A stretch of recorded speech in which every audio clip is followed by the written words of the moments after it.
اسم من زکی نوری، یکی از معلمین مکاتب شهر کابل. اینجا فعلا دکان خیاطی داریم.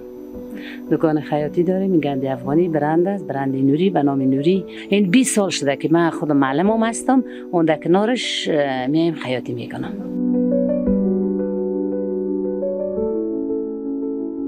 این امجا از صبح میم تا دیگر تا شام این امجا خیاطی میکنیم، شاگردام داریم دیگه به حساب خیاطی میاین، خیاطی یاد میگیرن. 3 سال میشه که این دکانم ما جور کردیم.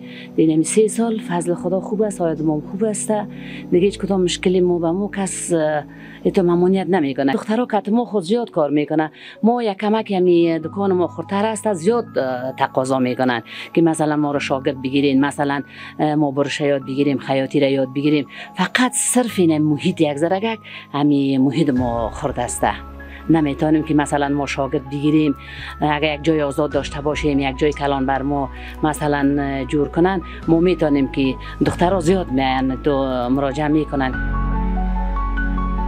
یگان موسا است که مثلا ماشین میته و یگان جای یکا جور میکنه که ما خود ما مثلا یگان تاکه و ماکه میگیرن شاگرد بگیریم. زناست که در خانه هستن کار ندارن، اونوا میگه بسیار چیز میکنن که یک جای باشه، میگه ما بیایم خیاطی کنیم، یک چیز یاد بگیریم. اینه مشکل داریم، دیگه مشکل نداریم.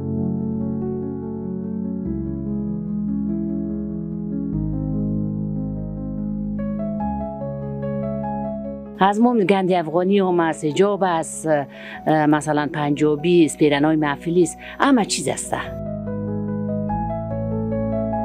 فضل خدا اینمی مشتری داریم، خرید فروش داریم، هم به حساب فروش جور میکنیم، هم برای مشتری جور میکنیم، هم فرمایش میگیریم. ما اینمی هدف داریم که همین دکانای ما یک ذره رونق پیدا کنه، یک ذره خانم‌ها زیادتر به کار بیاین و گفته اگم تا کم جای آدم جور باشن و همو محیط آدم که کلان باشه، میتونیم که ما چند پای ماشین بگیریم از خانم‌ها بیاین کار کنن، ما برشان ماش بدیم، بر از هم یک چیزی شوه، بر ما یک چیزی شوه.